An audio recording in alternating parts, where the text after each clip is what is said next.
Hi, I'd like to welcome everyone.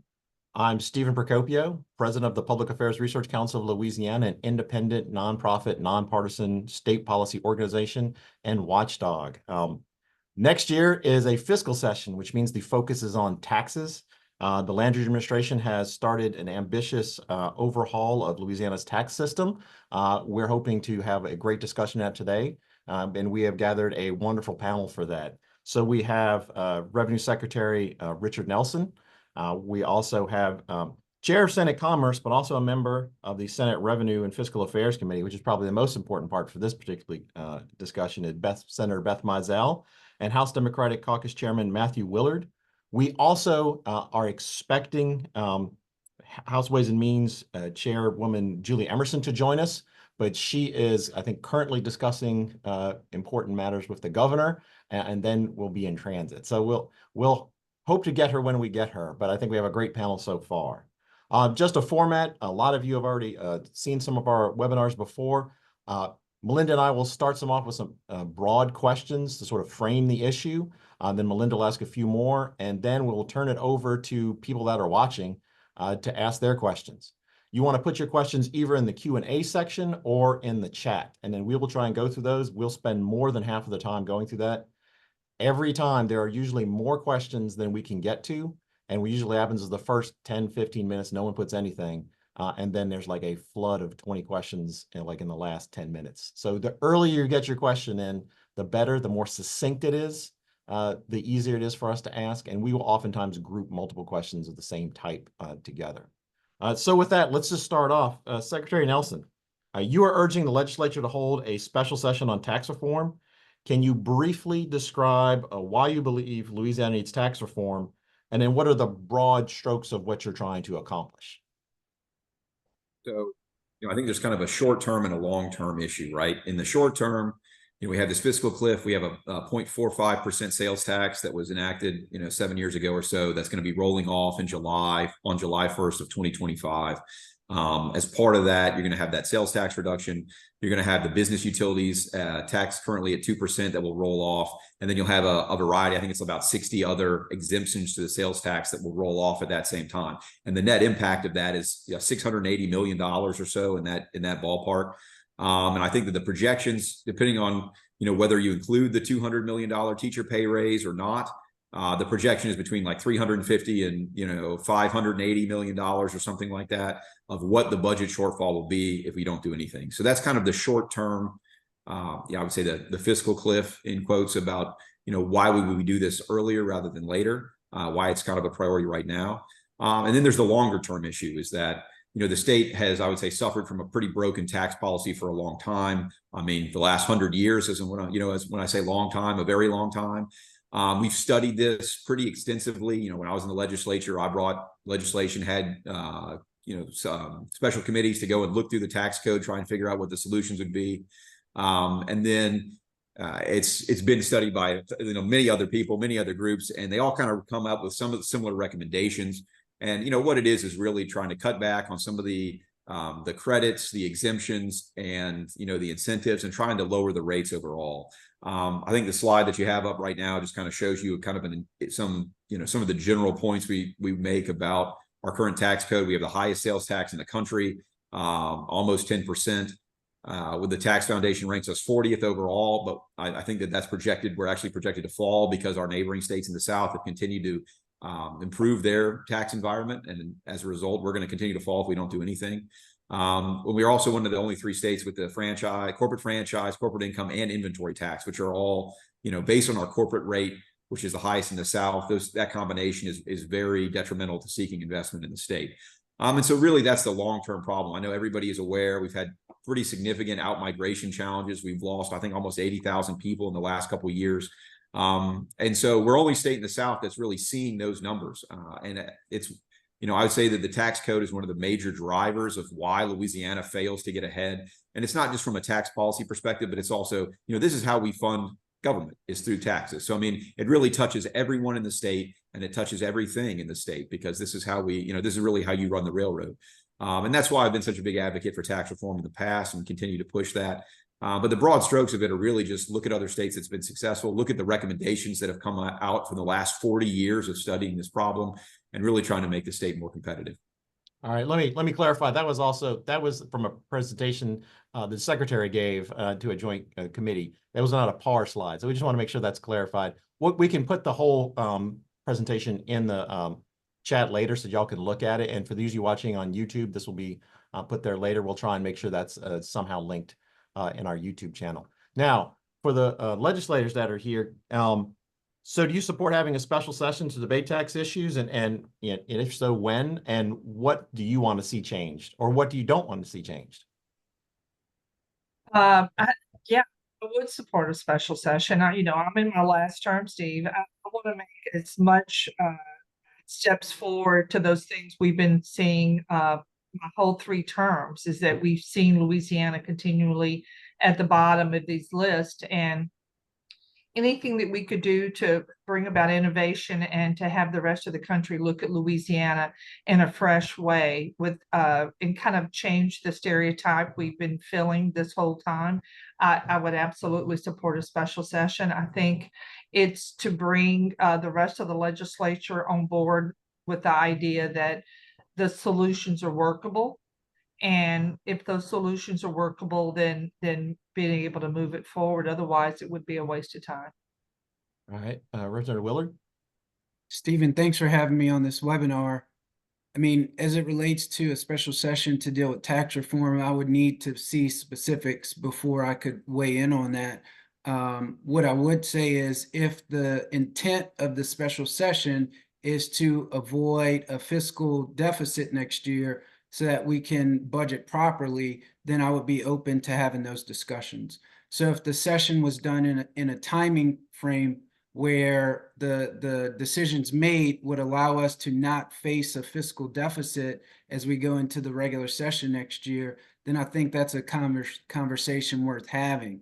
As it relates to tax reform, I think the biggest things that we need to deal with is the deficit that we're looking at. And for me, I think, the key priority is the decision of, do we want to renew or do we want to replace? I know the secretary has been going around talking about a flat tax. I would need to see numbers on that, because we looked at various iterations a couple of years ago on what a flat tax would do for Louisiana revenue, and it wasn't a pretty picture. And so I don't see how you can do any comprehensive tax reform right now that would exacerbate the current deficit. The talk about eliminating deductions and credits, I need to see how that plays out in reality. Are we picking winners and losers, or is that something that we're doing across the board? When we start to have those conversations, are we also looking at the ITEP program? One of the biggest issues with tax reform, you look at the inventory tax credit and some other policies on the books, it makes it harder for local governments to fund the needs that they have as they serve their constituents. And so when you look at programs like ITEP, that contributes to that problem as well. So, I mean, I think if we're going to have a true comprehensive tax reform, we need to have all of those scenarios laid out and have those conversations. So look, I mean, I'm looking forward to it. I served with Secretary Nelson. He's a very bright, intelligent individual. So I'm certainly looking forward to having these discussions with him moving forward. But as it relates to a special session, I mean, I'm not going to sign off on a blank check without knowing, what the actual goal is. All right. Okay, very great so far. I'm going to turn over to Melinda, and I know she's going to ask a question that's going to allow you to respond, Secretary Nelson, in terms of how this affects the deficit, whether it makes it better or worse. So Melinda, why don't you take it over? We already have 3 questions in the Q&A, so some people are definitely already starting up, so I appreciate that. I suspect that's going to get to double digits pretty quick. Melinda. Thank you all for participating. Representative Emerson has texted and said she promises she's jumping on soon. So we should see her show up as well. So part of this conversation, obviously, Secretary Nelson, you talked about the budget shortfall that we're facing. And I see Representative Emerson. So hold on. Hey guys. There, how are you? Representative Emerson, please don't contribute to our higher auto insurance rates. Just make I sure you're know. safe, okay? I promise you, I'm not. I'm going to look at the road and I'm just going to talk to you guys. Okay. Okay.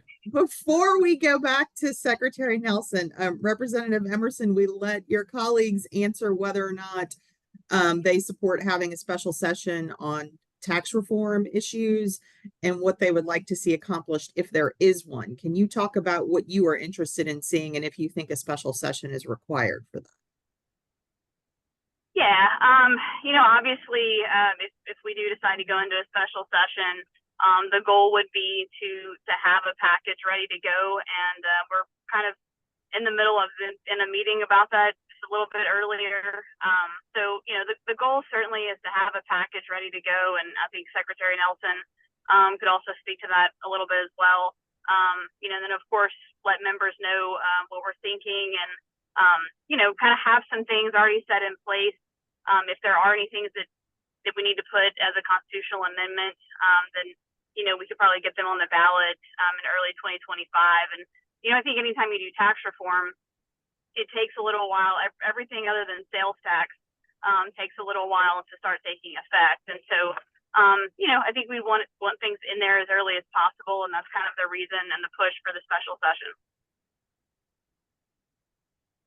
Okay. Thank you. Please be safe driving. Secretary Nelson, you talked about the budget situation and you went through some of the numbers, the $340 to $580 million range. Do you see tax reform in your mind as helping to address that budget problem, or do you believe they're separate? Because obviously Representative Willard would like to see those things connected. So where do you stand on that? Are they interconnected to you? I mean, so the fiscal cliff, the budget deficit is really generated by the automatic tax changes, right? So, I mean, they are connected in that if you don't do anything, the 0.45 is going to roll off, the business utility is going to roll off, and that budget deficit is going to be there. But that's a generation of the tax policy. It's not a, business climate or a, macroeconomic change that we're seeing. It's simply because those tax changes that are automatically going to happen. And so my goal with with all of the tax reform packages is to, I would say give it at least a zero deficit or a slight deficit situation, depending on what the legislature asks for.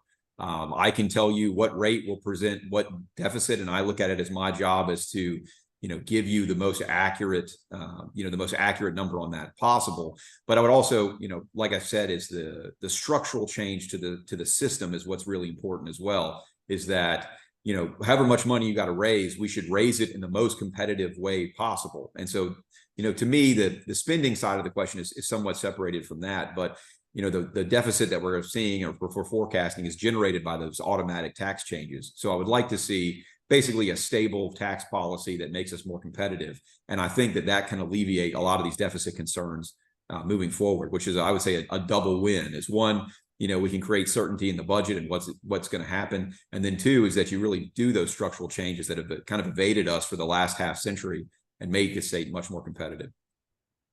Senator Mizell, you've been around the Capitol for a while now, and you know probably as well as anybody that we have piles of reports, recommendations going back decades, from study commissions, task forces, you name it, talking about best practices and taxes, and we don't do those. So has anything changed in terms of the legislative mood or the legislators that we have that are newer, in terms of giving the effort more momentum? It seems like there's always been a lot of discussion of we have things that are broken, but we don't ever seem to have the momentum to fix it. Well, and that's exactly true. And I think this is going to be the test. I mean, we've got not only a new face directing the idea that we need to look harder at tax reform with Secretary Nelson, but we've also, got all these new legislators that have heard between the fiscal cliff and tax reform and insurance that we're never going to get ourselves into a better place as a state. And hopefully with the confidence that our secretary exudes, the confidence that he's got this figured out. And I think we are impressed, and I think it's going to be the numbers adding up, but also how much pushback you're getting from the entities that benefit from the status quo. And, that's been, you can go back to centralized sales tax collection, made absolute sense, but we could not override the pushback we got from the Sheriff's Association. So there's, it's when these groups attack each legislator from their own district, we're going to have a convincing argument that this is going to work out in the best interest of the whole state. And I think that's what we're asking the legislators to do, to have confidence that this formula and this approach by the state in a whole new way is going to be something that's going to work out at the end for the good of all. And that's a hard sell. It's always been a hard sell, but we've been able to do it with education. I think we've been able to do it in areas that have benefited the whole state. So this is going to be a new approach. Hopefully they'll see the light.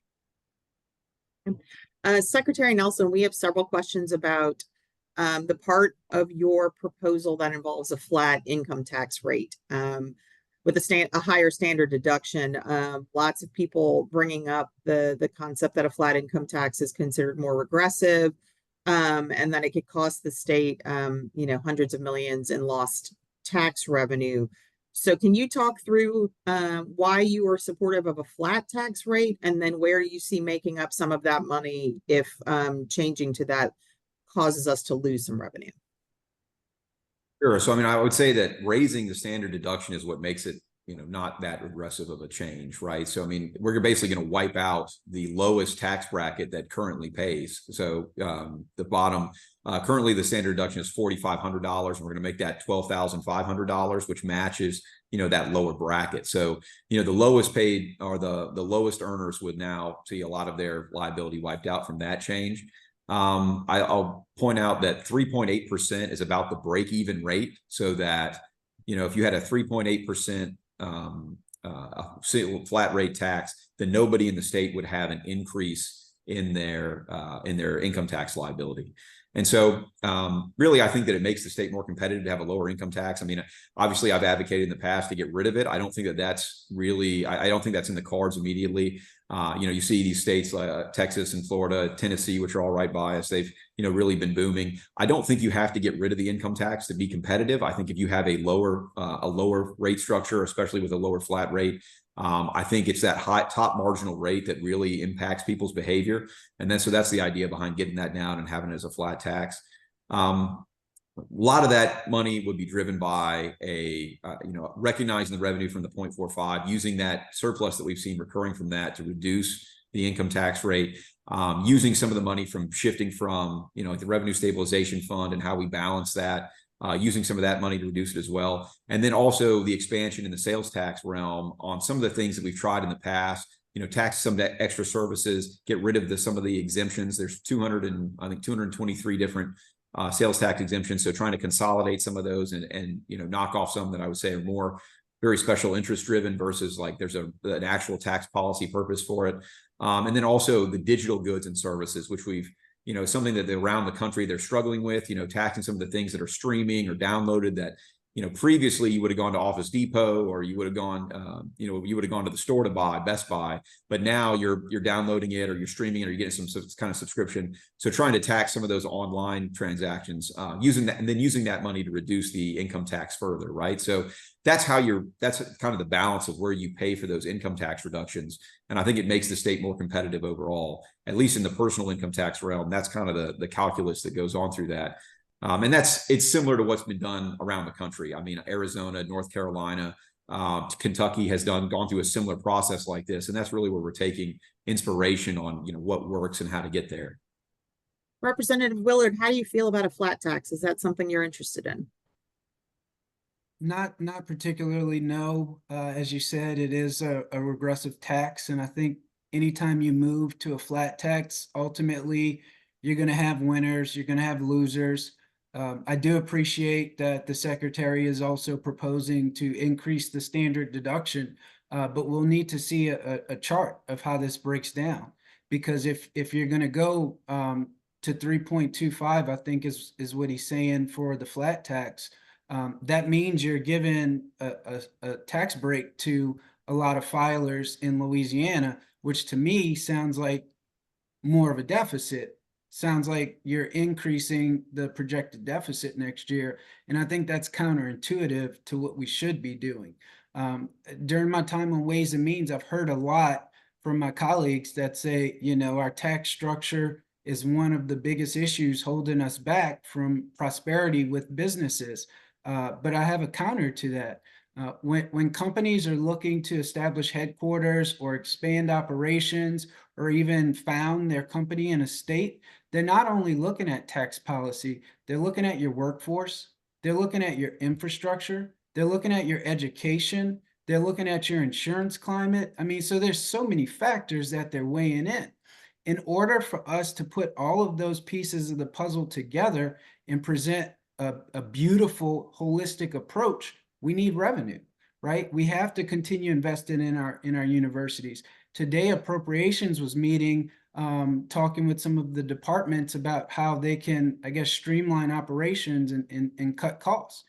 LDH is up there talking about, you know, we can realize cost savings if we scale back, you know, care to seniors and care to children. You know, that's the exact opposite of what we want to be doing as a state right now. And so, look, I do agree, you know, we're in a situation where we do have to have change, right? You have to renew or you have to replace. If you don't do either of those, then you have to cut. And I don't think Louisiana is in a position to cut right now. The credits, the exemptions, the deductions, I need to know what that totals out to. You know, I think all of us on this call would agree that there's way too many of those in Louisiana's tax code, right? But every time you try to touch one, you have a group showing up to the Capitol saying, don't you dare touch that. And like Senator Mizell was saying, a lot of those groups are very influential. And when they start to put pressure on you back in your district, sometimes legislators can't make that tough decision because they're afraid. And so these are the actualities of what we're dealing with right now. So I think being transparent and having as much information out there to the public is a good first step. My biggest concern probably is timing. It sounds like the secretary really wants to do a comprehensive overhaul of our tax structure. And I don't know if that's a wise idea to do in a special session, depending on when the session will be called. But even if it's called before the regular session, I mean, I think that's a lot. I think that's a lot, just like the Constitutional Convention that was proposed earlier this year was too much in a short given period of time. But let me follow on that a little bit. Secretary Nelson, what about in general? I know you're still working through some of the details and there's, I know, political traps you have to run, but when can citizens start to expect to see sort of a detailed plan? Is that going to be out ahead of whenever there's a special session? When are you going to have your road show? That's what I want to know. I mean, like you know, we've already had some joint committee meetings with the legislature to kind of lay out some, you know, I'd say broader strokes about what we're thinking about doing. Everything will be available, you know, even I would say the bills are going to be available before we would have any special session if that happens. Obviously, if you have it in a regular session, you got to file them before, we'll file them before the regular session. But, you know, the idea is to get, you know, public buy-in, to get legislative buy-in, to once we have an agreement on like, well, this is the kind of the direction we all want to go. And I mean, obviously I can say whatever, but you know, the governor is on board. I think the governor's working at, you know, to get more buy-in. You know, I've been working with all these different groups to try and get their buy-in and kind of, you know, adjust the plan as we go. I think I'm probably on the, you know, 25th iteration of whatever we plan to do in January, and it just continues to evolve. But it is very complicated. I mean, that's the reality. And I think, you know, to the legislators' point is that, you know, this impacts lots of different people and everybody will show up and fight for their one little piece. And so the idea is to have a, you know, being comprehensive is that everybody wins and everybody can lose at the same time, right? So that at the end of the day, the net benefit for the state of Louisiana will be positive. And I think that that's where a lot of tax changes have failed in the past, is that, you know, they focused on one exemption or they focused on one program and they haven't looked at all the cascading effects that come from that. And as a result, you know, it's essentially gone nowhere. And so I think that, you know, I kind of disagree. I think a special session is better. mostly because I think that you can solve most of these problems in a special session, that in a regular session, especially if you're trying to budget around whatever the final tax picture is going to be, what you're probably going to end up with is having to do a special session on appropriations after, because you're not going to know what the final tax picture is going to be. So you're not going to know what revenue you're going to have. And so I think that being able to do it in advance is a positive. And that's why I've advocated for that previously, just so that we don't have to create a budget around numbers that are going to be fluid, that we don't know how it's going to work out. And I think that that's the benefit of doing it in advance. Representative Emerson, let me rope you into this one. We have one of the earliest questions we got was about the vehicle sales tax dedication. At some point, the legislature dedicated the sales taxes generated by vehicle sales to road and bridge work, particularly mega projects. And I know there's discussion now to undo that dedication possibly. And the person who submitted this question is obviously opposed to that idea. So Representative Emerson, let me ask, is that something that you are interested in considering? And have you been hearing that from members of your committee that they might want to undo that dedication? I mean, I'll just say this. I'll say a blanket yes to is it something we're considering? Yes, but we're also considering literally every possibility. And just from a little bit broader standpoint, and obviously I know that a huge part of that is dedicating to our infrastructure, which is something that we desperately need to put more money toward and take care of. And I think you saw last session, we have a huge commitment to that.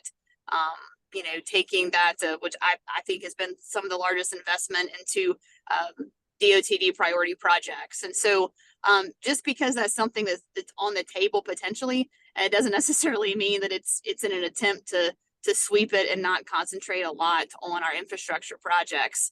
It just means that it's part of the discussion, like a billion other things. And look, I mean, all of this is incredibly complicated, just like Louisiana's tax structure. That's the number one thing I think that Richard and I have both heard throughout this whole process.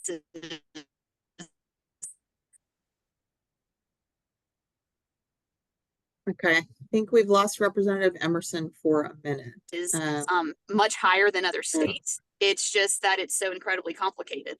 And so, I think that's really our main motivation. That's mine going in, is just making sure that we try to uncomplicate things and make things fair and make things better for the state moving forward and bring budget stability to the state moving forward as well. Okay, Senator Mizell, you brought up the centralized sales tax issue. We have somebody asking if tax reform will include addressing centralized state and local sales tax collection and, some sort of local sales and use tax uniformity with respect to the tax base. Do you see any movement on the front of centralization in particular? I don't know. I think, when I've talked to the secretary, it may be that that's taken a much lower priority than it was back in that first conversation. But if I could just say one thing, the continual effort to maintain the status quo when we all can realize we've got fewer people living in the state of Louisiana, and the expectation is that we're going to provide better services and a higher quality of life makes no sense. Everything that we've talked about, whether it's with Richard or with economic development, is that we've got to make some radical changes in the state in order to attract people, to have an inward migration instead of a continual of the outward migration, to bring businesses here. So it's to me, it's everything's got to be on the table. If it's centralized, if that's going to attract a business here, or if that's going to make it look that we're a more forward thinking state in the way we handle our fiscal responsibilities, then that's what we need to do. But it's we're just going to have to keep looking at all those things that shake up the status quo that has put us where we are right now. I think we're in a place where we've got a governor that's willing to do some of that shaking up and do some radical things. We've got a Secretary of Revenue that is looking at other states and trying to make those changes. So it's, if centralized sales tax will move the needle for us, let's do it. whatever it's going to take to move that needle. And I'm hoping that we can see some things when we have another talk in a year or two, that we can look back on some things that we're looking to see progress on. Secretary Nelson, do you envision tax reform including centralizing the sales tax collection process? And do you see it including uniformity of the local and state sales tax base? So I'll tell you right now, I don't think that we're going to include any elements of centralizing the collection process, right? That's kind of that's a battle that we fought, and the battle lines are pretty well drawn on that. And honestly, that doesn't really impact revenue. So that was one of the reasons we kind of said, let's set that aside now, so we don't include, broaden the fronts in the battles we're fighting, which are already pretty significant. But as far as the uniformity, the bases, that is something that we're trying to address. There is significant variation in the base between the state and the locals, as well as among the locals, because some of the locals opt into some tax exemptions, some don't. And so from parish to parish, it varies. And then between the state and the parishes, it also varies. And so we would like to bring more uniformity to that, which will make the system less complex. And I think, honestly, may more likely to sustain or overcome a constitutional challenge to the complexity of our system, which I think is always kind of looming out there because of the complexity, but we may not comply with the Wayfair decision in trying to get out of state entities to, remit sales tax to the state and to the locals. And so that is a concern that we're trying to address as far as the uniformity base.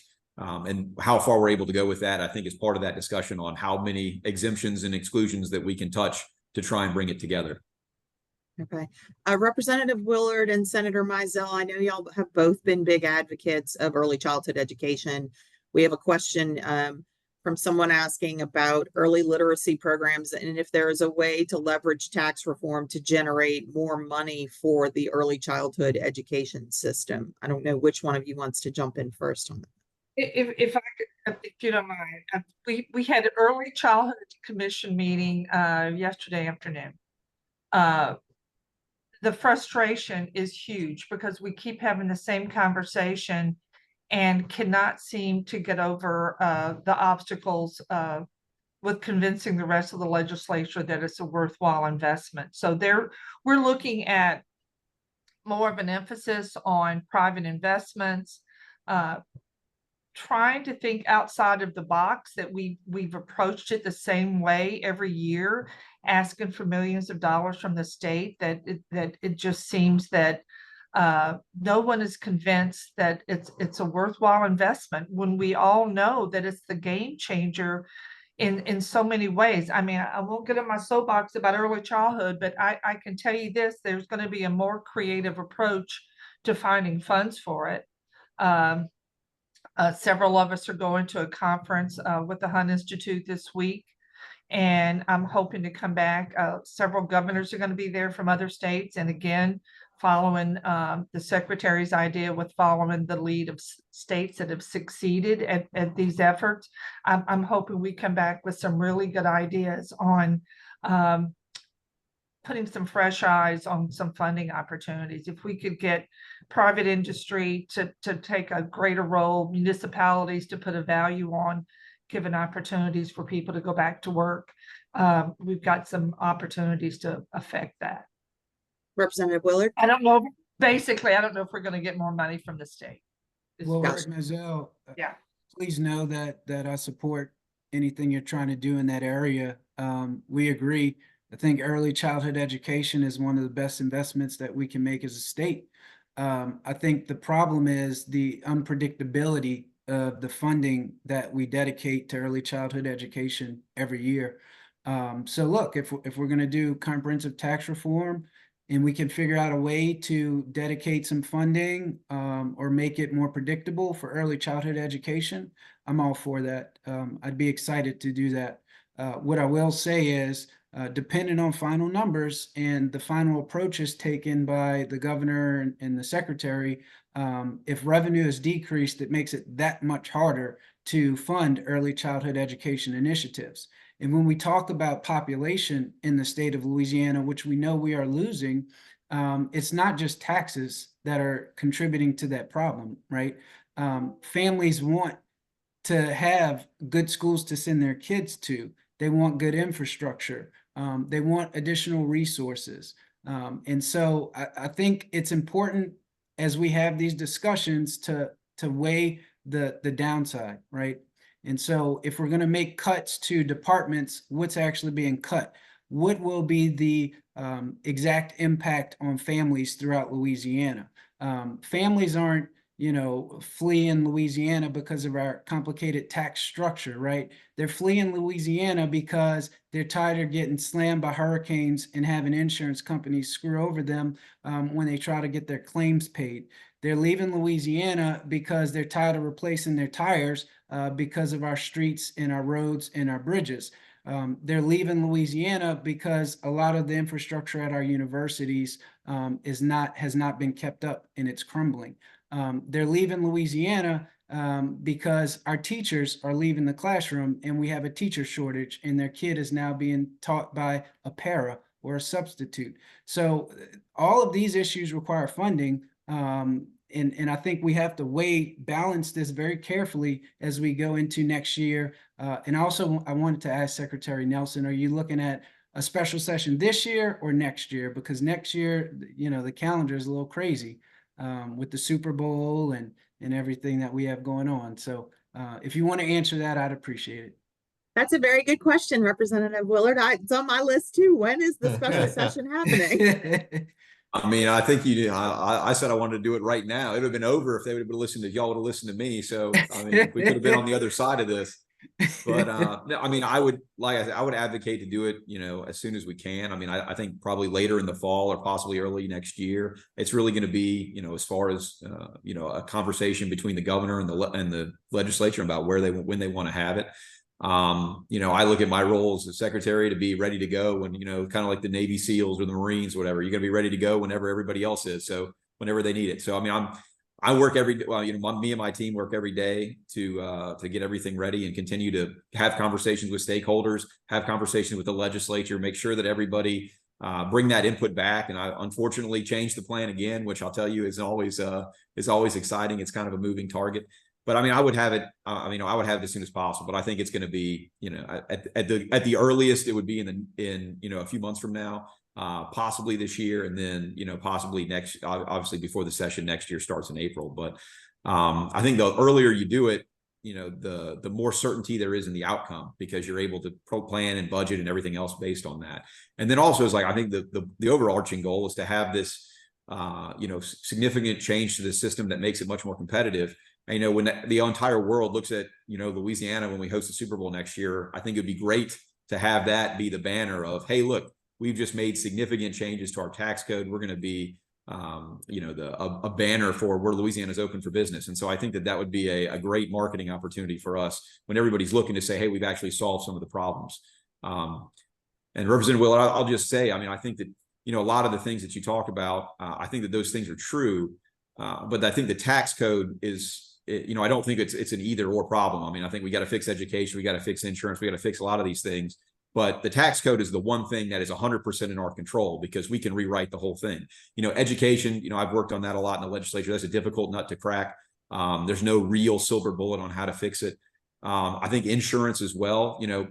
People are leaving Louisiana, but they're leaving us and going to Texas and Florida, which have just as many hurricanes as we do. So, I mean, and just, similar insurance battles. So I think that the tax code, the value of that is that we can control it, we can change it. And we really know what works because we've seen other states take these steps already.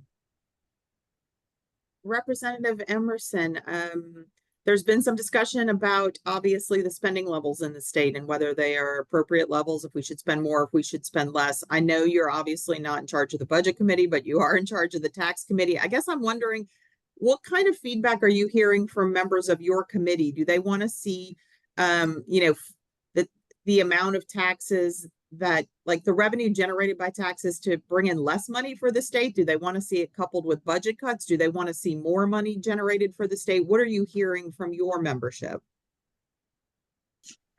Yeah, thank you for the question. It's funny. Obviously, I'm not Jack McFarland. I'm not head of the appropriations committee, but of course, I do get plenty of questions because they work hand in hand.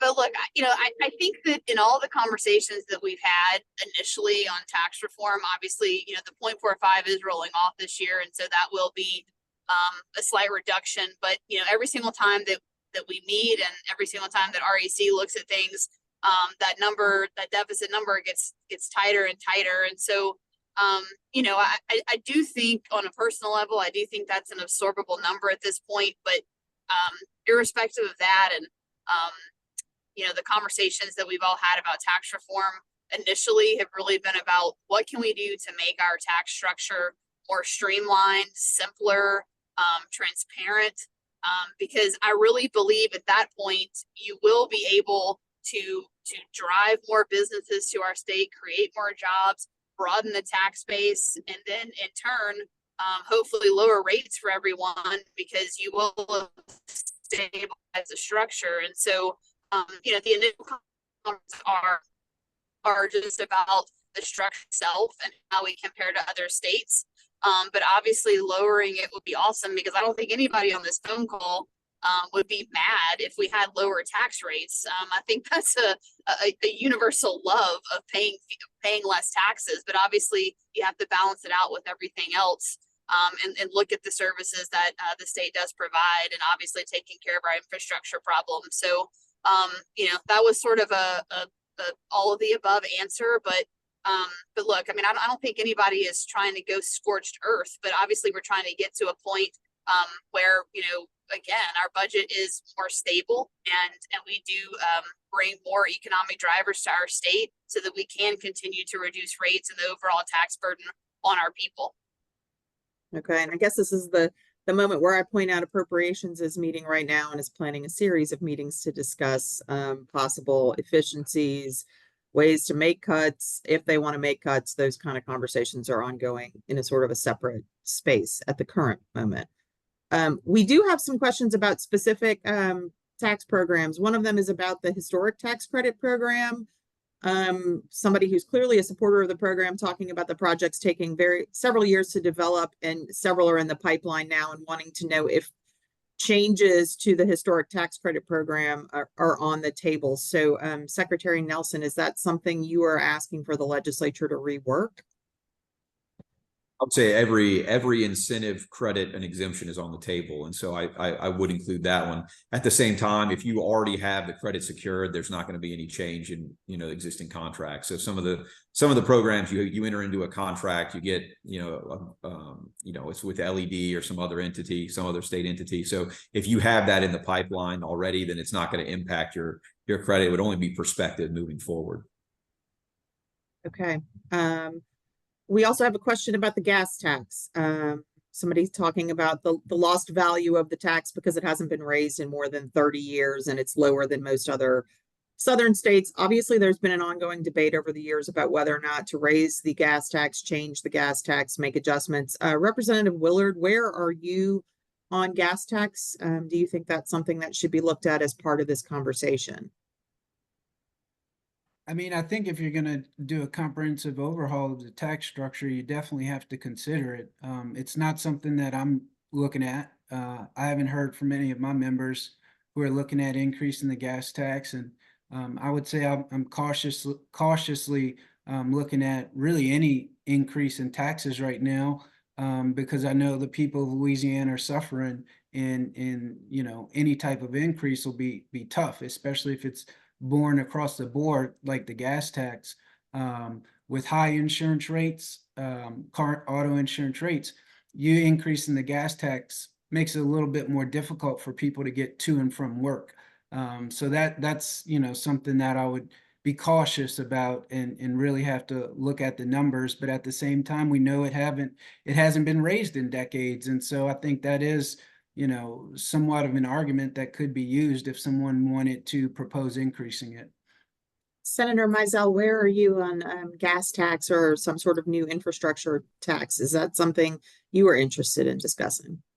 I think we're going to have everything on the table. I mean, it's going to have to be a wide look, whether it's the gas tax, whether, you know, what we're doing with income tax, what we're doing with the tax credits.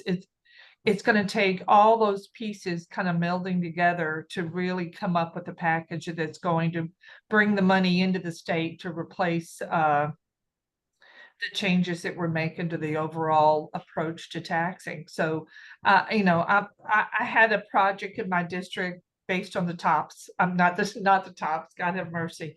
The road program. I can't even remember the name of it now. But we waited 30 years. We paid gas taxes for 30 years into an effort. The time program. Program. Yeah, that's it. That's it. So we're finally, you know, somebody called me yesterday and said, I think the road is open. We started that conversation in 1989.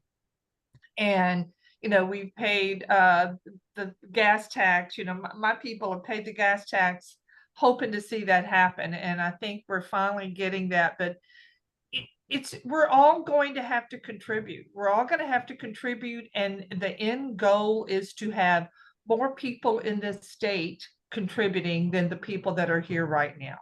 And I think that at the end of the day, we've got to look at what's going to make that happen. You know, I don't have my kids living here. Everybody I talk to every day's kids have moved away. And it's going to take a little pain to be inflicted across the board. There's not going to be what, you know, as I'm looking at, you've got 8 questions right now. How many of those are special interest groups trying to protect one segment of this tax process? And how are we ever going to do that if everybody wants to be painless and let the pain be felt by somebody else? It's not going to happen. So I'm just hoping that whether it's a gas tax or whatever, that all of us can be willing to feel a little pain for the good of the whole. Secretary Nelson, we have a question about the current corporate franchise tax system. So at some point, the legislature passed a trigger law that if our revenue reaches certain benchmarks, the corporate franchise tax rate would be dropped over time and could essentially be eliminated. Is there an expectation that we're going to hit those triggers already and will phase out or eliminate the franchise tax on its own, even if there wasn't a tax reform conversation? Yeah, in 2021, when we did I would say the last kind of significant tweaking of the tax system, they put in place 2 triggers. One is on the personal income tax, one is on the corporate franchise tax. And the result of that is that based on this, I don't know, it's kind of a myriad of there's a bunch of different factors to determine whether or not those triggers have been hit. They haven't been hit yet. But it's the main one I think that really determines the outcome is whether or not the total state receipts, which is a number that the treasurer, you know, I think doesn't release until maybe December, whether or not that number a percentage of that total state receipts, the budget stabilization has to equal 2.5%, right? The amount of money in the budget stabilization fund has to be 2.5% of that total state receipts number. So I don't know right now. I mean, I think it's something that is possibility, and it adds honestly more uncertainty into this whole conversation, that you could get an automatic reduction of the corporate franchise tax and of the personal income tax if those triggers are met. It's going to take the treasurer to certify whatever those numbers are on total state receipts. I can see with the collections, I think the collections for both obviously are higher than what the baseline year was currently.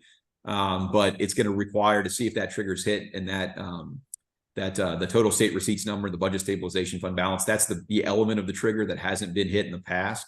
And so it's going to depend on that. It's going to be up to the treasurer when they release that number that we can do a final calculation and see. But it does add an element of uncertainty to all these conversations of, will there be any kind of automatic reductions on top of the other 0.45 fiscal cliff problems, right? But setting aside the trigger discussion, in your version of tax reform, or at least the latest one, are you looking to lower or eliminate the franchise tax? Yes, I would like to get rid of the corporate franchise tax across the board. I mean, I think, I would rather do it, like I said, in a comprehensive way rather than just kind of do it in these kind of automatic changes, which I don't know would solve all of our tax problems. But in our current proposal, at least the broader strokes of it includes getting rid of the franchise tax. But we do it, I would say, we're looking to do it in a more balanced way versus just wiping it out by itself.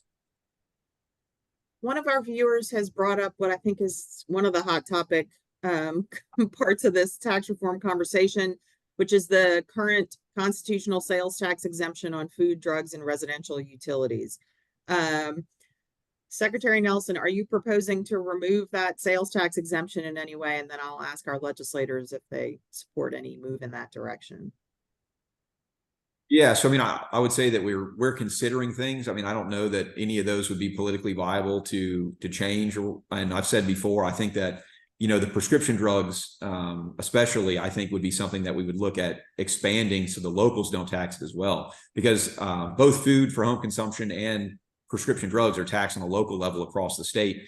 And generally at higher rates than what the state interest or the state sales tax rate actually is. So you pay more on a local tax on all those items than you would pay on the state side. But especially prescription drugs, I think is one of the ones that we would like to, when we're talking about expanding the base, you know, of the sales tax, you know, taxing car washes, you know, taxing landscaping or things like that. We would like to use some of that revenue to buy down that prescription drug, basically give the locals an additional source of revenue so that something like prescription drugs would no longer have to be taxed on a local level. So those things are all part of the conversation, and it's pretty complicated calculus when you're throwing in the local taxation of them as well. But it's something that we're looking at. Representative Emerson, do you believe that the sales tax exemption on food, drugs, and residential utilities should remain in the Constitution, or do you think it should be removed? Yeah, it's a really good question. And, you know, like Richard said, that it's certainly come up in conversation. I think right now, obviously with skyrocketing inflation, it's really difficult to talk about raising any type of taxes or eliminating exemptions on things like food and utilities and gas and things of that nature. I think that, you know, it directly affects everybody. And again, when we're in an economic climate of rising inflation, it's very challenging. And it's a very, very high burden or a high mark to get across, because obviously you have to have 2/3 of the legislature vote on it, and then you have to also have it pass at the ballot. And so I think it's a serious challenge. And so you know, I don't know this necessarily a conversation of do you want to or don't you want to. I think it's, you know, what's possible to get done. You know, we obviously are looking at you know, trying to potentially get the two local and state unified as much as we can. And so those are certainly conversations that we're having to try to simplify things. But again, I mean, it's, you know, that's a constitutional thing. And I think that our people are really feeling it right now with inflation. And so I think that's something that would be very difficult to do across the board. Representative Willard, do you want to jump in on that one? Sure. No, I would not support that. Leave it in the Constitution. I'll tell you why. For a future legislature to get to the point that we are at right now, looking at $500 million to $1 billion deficit, if those exemptions are not protected in the Constitution, I think it makes it more likely that some legislator tries to go in there and eliminate that to make up for some revenue. And, you know, I think when we talk about essentials for life, for living, for families, I fully support, you know, those sales tax exemptions. People need their prescriptions to live and improve their quality of life. Obviously, people need food to live. And so I like those being in the Constitution. Senator Mizell, I just figured this one's enough of a hot button topic that everybody should get in on this one. I think it's going to be a really high hill to climb. I know in conversations, you know, Mississippi doesn't have the exemption on food with groceries. And you look at Mississippi and I don't know how they've been able to get by with it, because, you know, the poverty level in Mississippi is beyond, I believe, even our level. So there's advantages that once we put that advantage in place and given the buyer the exemption on groceries, it's going to be really hard to reverse that. Even if it is part of a package, it's going to be hard. And I don't know right now what the will of the people is going to be on that. So much of what we've talked about has had a very specific group of people impacted. That the groceries is everybody. I mean, everybody sees the advantage of that. So it's going to be a different conversation for sure. Secretary The good news Nelson. is we're down to 5 questions. The bad news is we only got about 5 minutes left. So a lot of questions y'all have answered so far. I really appreciate it. Melinda? y'all are actually touching on some of the other questions as y'all are answering things, so that's helpful too. So thank you for that. Secretary Nelson, we have a question about Louisiana's tax structure just generally already being more regressive than that of the nation as a whole. How do you balance the issue of regressivity with what you're trying to accomplish in tax reform writ large? I mean, there's a good way to do tax policy and a bad way. And I know, obviously, if you eliminate the income tax, people would say, hey, that's regressive. But I like to point out too, is that the poor people in Texas make 33% more money than they do in Louisiana. So even if you had a more at least on the face of it, a more aggressive income tax structure, I think you have to look at the whole system holistically. And there are a lot of breaks. I mean, honestly, there's a lot of breaks across the board for corporations. There's a lot of breaks across the board for, higher income folks. And I think everything is on the table in this discussion. So I think you have to look at the whole tax system, as a whole. I don't think you can look at any individual thing. I'll say even the food for home consumption, if you read the research on it, the research actually says that it's more aggressive to have that exemption because at the end of the day, that you basically, as it is in Louisiana now, if you go and buy filet mignon and lobster tail from Whole Foods, that's tax free. But if you go and buy a Happy Meal at McDonald's, that's fully taxable, right? And so, especially when you have food stamps and WIC benefits that are currently tax free on just from the federal rules, that the food for home consumption is actually more aggressive to have that and have a higher sales tax rate. Having the highest sales tax rate in the country is not a distinction that anybody wants. So I think that's one of the reasons why our rate is so high. I mean, what the Stelly plan and what we've done essentially in Louisiana is we originally said we're going to create these exemptions and then we're going to raise income taxes. Then we lowered the income taxes and we raised the sales tax rate. And so that's the current system that we have. And I mean, how we got here is kind of irrelevant, but when we're looking forward, I think we got to look at these states that are more successful and how we focus on growing the pie for everybody. Not just kind of rearranging the deck chairs, which is what we've kind of done in the past. All righty. I want to thank all of y'all, but let's have one last question or let y'all sum up sort of where your take is right now, what your current thoughts of tax reform, what you'd like to see. Why don't we start? Why don't we go with Representative Emerson, then Representative Willard, Senator Mizell, and then Secretary will have you finish up. So Representative Emerson, if you want to kind of give us your high-level thoughts and sort of just closing, opinions on tax reform as it stands right now. Sure. And look, I really appreciate you guys putting this together. I think this is going to take obviously a lot of effort on our part and getting out there and doing a roadshow and talking to legislators, talking to the public. Because anytime you make any changes like this, everybody feels it in some way, form, or fashion. And so, like I've said, in this talk a couple of other times before, I think right now what we have is complicated, especially just if we take the corporate side, we have franchised corporate income and inventory tax. So I think trying to streamline some things, trying to maybe eliminate some of the different ones, and then obviously looking at some of the credits and exemption. And hey, look, I know everybody kind of gets nervous when we talk about that, but at the end of the day, again, when you're getting a credit or exemption, that's giving away money to their industry. And then that means that every other industry in the state of Louisiana and every other business subsidizes that industry. So some of them, it's absolutely worth it. Some, we just need to have a broad discussion on it. And so, I think that's a big thing. I mean, taxes certainly can get, complicated and it can get emotional, but I think when we do have these conversations, we talk about the policy and we talk about the numbers, it is a discussion about what the best.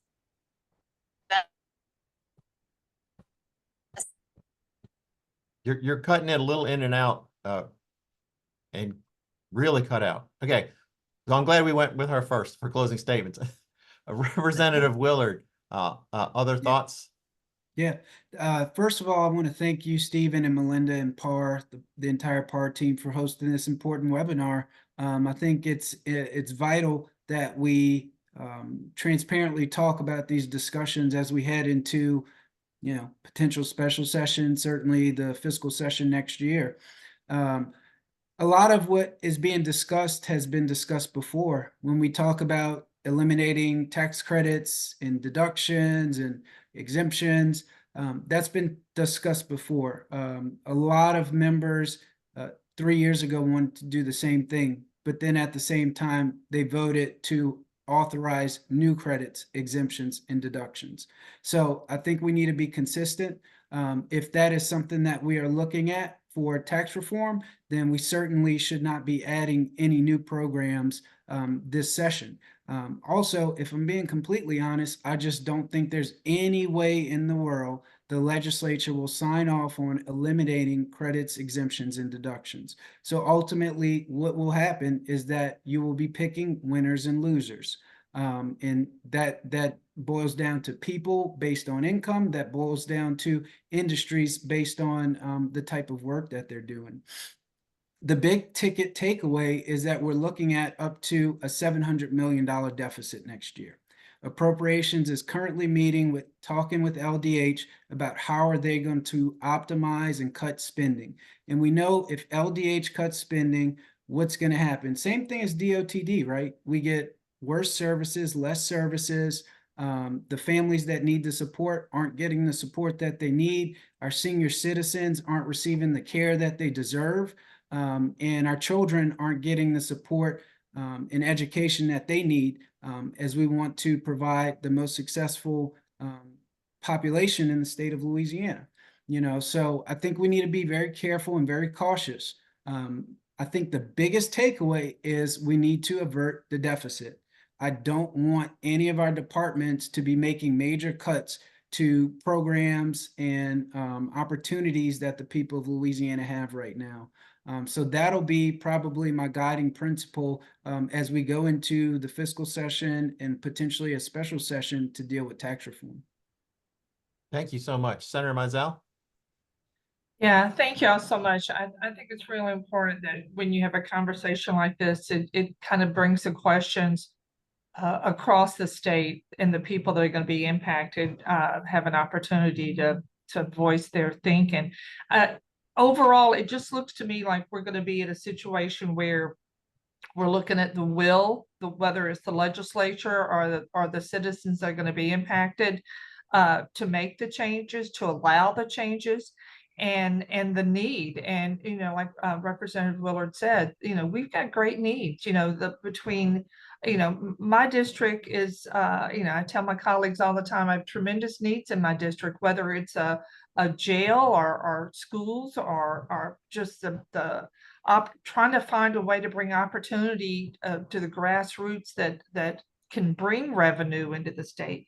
So it's going to be balance in that. And finding the balance. And I think the challenge is going to be whether we do the knee-jerk thing and fall back on the 0.45 and keep doing everything the same way we've always done it, or if we use this as an opportunity to really bring about some major change and do some things in an innovative way that we've never had the courage to do before. So I think that's where we're at. But I really thank you all for the opportunity this morning. Thank you. Secretary Nelson, final word, thoughts, pitch. What do you want to do? I mean, one of the things I've said before is there's really two things people hate: the way things are and change.